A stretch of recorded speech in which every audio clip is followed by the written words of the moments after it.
하나님과 더 깊은 교제를 갈망하는 마음이 있으면서도 왜 매일 기도 시간을 만들기가 이렇게 어려운 걸까요? 분명히 하나님께 가까이 나가고 싶은 마음은 있는데 실제로는 기도하는 시간이 점점 줄어드는 것을 느끼고 계시지 않나요? 많은 그리스도인들이 이런 고민을 하면서도 정작 무엇이 자신의 기도 생활을 가로막고 있는지는 명확하게 파악하지 못하고 있습니다. 오늘은 우리의 영적 성장을 방해하는 5가지 주요 장애물들을 살펴보고 어떻게 하면 이런 걸림돌들을 제거할 수 있는지 실질적인 해결 방안과 함께 알아보겠습니다. 누가복음 14장에 나오는 큰 잔치 비유를 기억하시나요? 잔치 주인이 많은 사람들을 초대했는데 초대받은 사람들이 하나같이 변명을 늘어놓기 시작했죠. 새로 산 밭을 확인해 봐야겠습니다. 방금 구입한 소들을 시험해 봐야 합니다. 최근에 결혼을 해서 갈 수가 없습니다 하고 말이에요. 예수님께서 이 이야기를 통해 보여준 것은 사람들이 하나님보다 다른 것들을 더 중요하게 여기는 모습이었습니다. 우리도 매일 이런 선택의 순간에 직면하고 있지 않을까요? 현대인들의 일상을 보면 정말 바쁘게 살아가고 있습니다. 아침에 눈을 뜨자마자 스마트폰을 확인하고 출근 준비를 하면서도 머릿속으로는 하루 일정을 계산하죠. 회사에 도착하면 쌓인 업무들이 기다리고 있고 퇴근 후에도 가족들과 보낼 시간, 개인적인 취미 활동, 인간관계 등으로 시간이 금세 지나가 버립니다. 그런데 정말로 우리에게 시간이 없는 것일까요? 솔직하게 말씀드리면 대부분의 경우 시간 부족이 문제가 아닙니다. 우리가 정말로 중요하게 생각하는 일에는 시간을 만들어내기 마련이거든요. 좋아하는 드라마나 예능 프로그램을 보거나 친구들과 만나서 수다를 떨거나 SNS를 확인하는 일에는 충분한 시간을 할애합니다. 그런데 왜 하나님과의 대화 시간은 늘 뒤로 밀려나는 걸까요? 이것은 우리 마음 깊은 곳에서 기도가 그다지 중요하지 않다고 여기고 있다는 신호일 수 있습니다. 만약 바쁜 일상 때문에 기도하기 어렵다고 느끼신다면 하루 스케줄을 다시 한번 점검해 보시기 바랍니다. 정말로 모든 일정이 기도보다 중요한 것들인지 아니면 습관적으로 다른 것들을 우선시하고 있는 것인지 말이에요. 하나님과의 관계가 우리 삶의 중심이 되어야 한다면 그 관계를 위한 시간 역시 하루 중 가장 좋은 시간에 배치되어야 하지 않을까요? 우선순위는 말로만 정하는 것이 아니라 실제 행동으로 드러나는 법입니다. 시간 관리 전문가들은 중요한 일을 먼저 스케줄에 넣고 나머지 일들을 그 주변에 배치하라고 조언합니다. 기도도 마찬가지입니다. 기도 시간을 먼저 확보하고 다른 일정들을 조정해 보세요. 아침 일찍 일어나기 어렵다면 저녁 시간을 활용하거나 점심시간 일부를 기도 시간으로 사용해 볼 수도 있습니다. 중요한 것은 기도를 위한 시간을 의도적으로 만들어내려는 의지입니다. 하루 24시간은 모든 사람에게 공평하게 주어집니다. 그 시간을 어떻게 사용하느냐는 전적으로 우리의 선택에 달려 있습니다. 고린도전서 9장 27절에서 바울은 자신을 운동선수에 비유하면서 자신의 몸을 쳐서 복종시킨다고 말했습니다. 운동선수들이 경기에서 좋은 성과를 내기 위해 혹독한 훈련을 감수하는 것처럼 우리도 영적 성장을 위해서는 자신의 욕구를 통제할 줄 알아야 한다는 뜻이죠. 그런데 현실은 어떤가요? 우리는 종종 순간의 충동이나 편안함을 추구하면서 더 중요한 일들을 뒤로 미루곤 합니다. 예를 들어 아침에 일어나자마자 하나님께 기도하려고 마음먹었는데 침대에서 스마트폰을 만지작거리다가 어느새 30분이 지나 있는 경험 있으시죠? 처음에는 간단히 시간만 확인하려고 했는데 카카오톡 메시지를 확인하고 인스타그램을 둘러보고 유튜브 영상을 하나 둘 보다 보니 기도할 시간은 사라져버린 겁니다. 이런 패턴이 반복되면서 우리는 점점 하나님과 멀어지게 되죠. 자기 절제가 부족한 또 다른 모습은 감정에 휘둘리는 것입니다. 기분이 좋을 때는 기도도 잘 되는 것 같은데 조금만 피곤하거나 스트레스를 받으면 기도는 뒷전으로 밀려납니다. 오늘은 너무 힘들어서 기도할 기분이 아니야 라고 생각하면서 말이에요. 하지만 운동선수가 컨디션이 좋지 않다고 해서 훈련을 건너뛸 수 있을까요? 오히려 그런 날일수록 더욱 절제된 생활이 필요하지 않을까요? 우리에게 필요한 것은 작은 희생들을 통해 자기 절제력을 기르는 것입니다.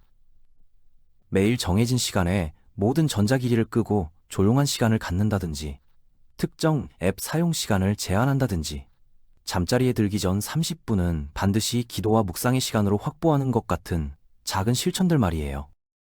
이런 작은 훈련들이 쌓여서 결국 우리의 영적 근력을 키워주게 될 것입니다.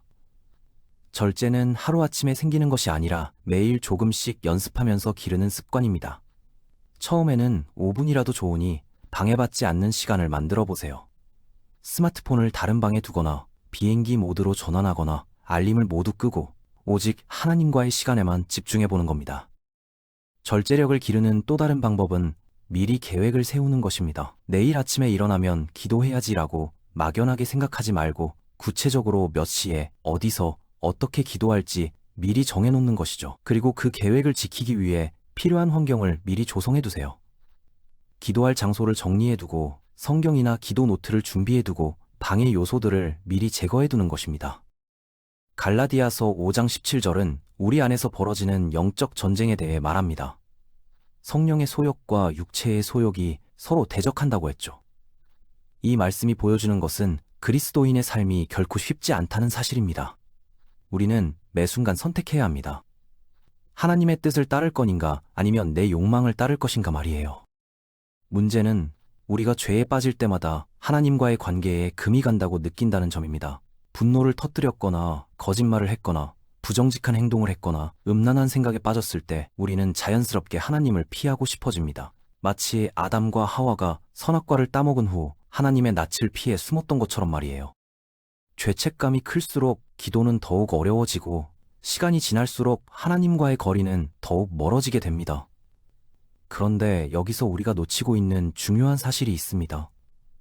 바로 우리가 죄인이라는 것을 하나님께서 이미 다 알고 계신다는 점이에요. 예수님께서 십자가에 달리신 것도 바로 우리의 연약함과 죄 때문이었죠. 하나님은 우리가 완벽하기를 기대하시는 것이 아니라 우리의 실패와 연약함을 가지고 그분 앞에 나아오기를 원하십니다. 죄의식은 우리를 두 가지 극단으로 이끌 수 있습니다. 하나는 죄에 대해 무감각해지는 것이고 다른 하나는 죄책감에 압도되어 하나님을 피하는 것입니다. 두 가지 모두 건강하지 않은 반응입니다. 건강한 죄의식은 우리를 회개로 이끌고 회개는 우리를 하나님께 더 가까이 데려다 줍니다. 로마서 2장 4절은 하나님의 인자하심이 우리를 회개로 이끈다고 말합니다. 하나님의 사랑이 우리의 변화를 이끄는 동력이라는 뜻이죠. 죄의식 때문에 기도하기 어렵다면 오히려 그럴 때일수록 더욱 담대하게 하나님 앞에 나아가야 합니다. 숨기려고 하지 말고 솔직하게 자신의 실패를 고백하고 용서를 구하세요. 그리고 성령의 도우심을 구하면서 조금씩 변화되어가는 과정을 받아들이시기 바랍니다. 죄는 우리를 하나님에게서 멀어지게 하려고 하지만 회개는 오히려 우리를 하나님께 더 가까이 이끌어줄 것입니다. 완벽하지 않은 모습 그대로 하나님 앞에 나아오는 것이 바로 은혜입니다. 우리가 의롭다고 여김을 받는 것은 우리의 행위 때문이 아니라 예수 그리스도의 십자가 공로 때문입니다. 이 사실을 마음 깊이 받아들일 때 우리는 더 이상 완벽한 모습을 보여야 한다는 부담감 없이 하나님과 교제할 수 있게 됩니다. 요한일서 3장 1절에서 요한은 하나님의 사랑이 얼마나 크신지를 감탄하며 기록했습니다. 하나님께서 우리를 자녀로 삼아주셨다는 것이 얼마나 놀라운 일인지 모르겠다고 말이에요. 그런데 우리는 종종 이 근본적인 사실을 잊어버리고 살아갑니다. 하나님을 사랑하는 아버지로 여기기보다는 까다로운 상사나 엄격한 선생님처럼 생각하게 되죠. 기도를 할 때도 마찬가지입니다. 사랑하는 아버지와의 자연스러운 대화라기보다는 해야만 하는 종교적 의무나 체크해야 할 일 목록의 하나로 여기게 됩니다. 오늘 기도했나? 체크! 이런 식으로 접근하다 보니 기도 시간이 부담스럽고 무거워지는 것이죠. 마치 억지로 숙제를 하는 학생처럼 말입니다. 하지만 사랑하는 가족이나 친구와 대화할 때 해야 할 일이라고 생각하시나요? 아니죠. 자연스럽게 하고 싶어서 하는 것이잖아요. 좋은 일이 있으면 나누고 싶고 힘든 일이 있으면 위로받고 싶고 그냥 일상적인 이야기도 함께 나누고 싶은 마음이 드는 것이 정상입니다. 하나님과의 관계도 마찬가지여야 하지 않을까요? 하나님은 우리를 심판하시려고 기다리고 계시는 분이 아닙니다. 우리의 연약함을 이해하시고 우리의 고민을 들어주시고 우리와 함께 기뻐하시고 우리를 위로해 주시고 싶어 하시는 사랑의 아버지이십니다. 이 사실을 마음 깊이 받아들일 때 기도는 더 이상 부담스러운 일이 아니라 자연스럽고 기쁜 만남의 시간이 될 것입니다. 아버지 하나님의 사랑을 제대로 이해하지 못하면 우리는 계속해서 수행 중심의 기도를 하게 됩니다. 이만큼 기도해야 하나님이 기뻐하실 거야. 이런 식으로 기도해야 들어주실 거야. 완벽한 기도를 해야 응답받을 수 있을 거야. 라는 생각들 말이에요. 하지만 이런 생각들은 모두 잘못된 것입니다.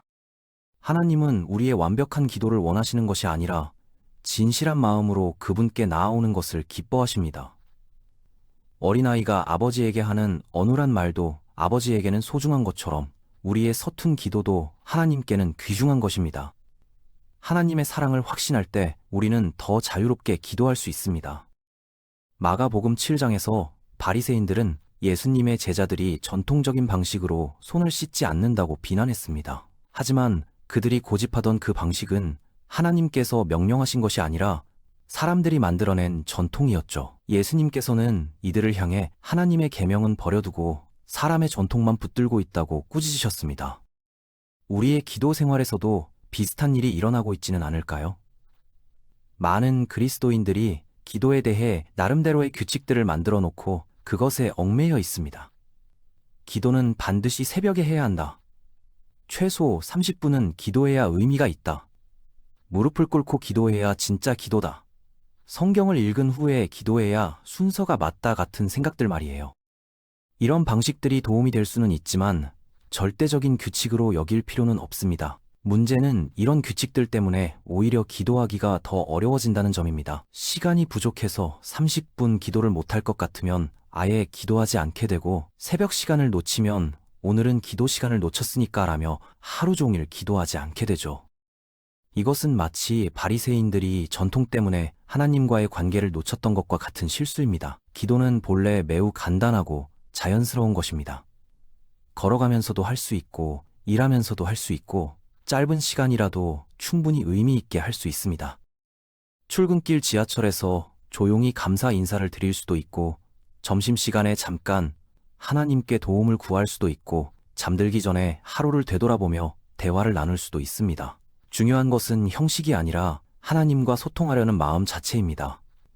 기도를 복잡하게 만들지 마세요. 하나님은 우리의 완벽한 기도문을 기대하시는 것이 아니라 진실한 마음으로 그분께 나아오는 것을 기뻐하십니다. 데살로니가전서 5장 17절에서 쉬지 말고 기도하라고 했을 때 이것은 24시간 내내 무릎 꿇고 기도하라는 뜻이 아닙니다. 삶의 모든 순간에서 하나님과 교제하며 살라는 의미입니다. 기쁠 때도, 슬플 때도, 바쁠 때도, 여유로울 때도 하나님과 함께 하라는 것이죠. 이것이 바로 참된 기도 생활입니다. 규칙에 얽매이지 말고 자유롭게 하나님과 대화하세요. 짧은 기도라도 진심으로 드리는 기도는 하나님께 상달됩니다.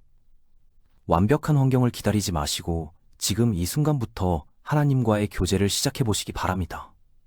기도는 종교적 의무가 아니라 사랑의 관계입니다. 이 진리를 마음에 새기고 더 자유롭고 풍성한 기도 생활을 만들어 가시길 바랍니다.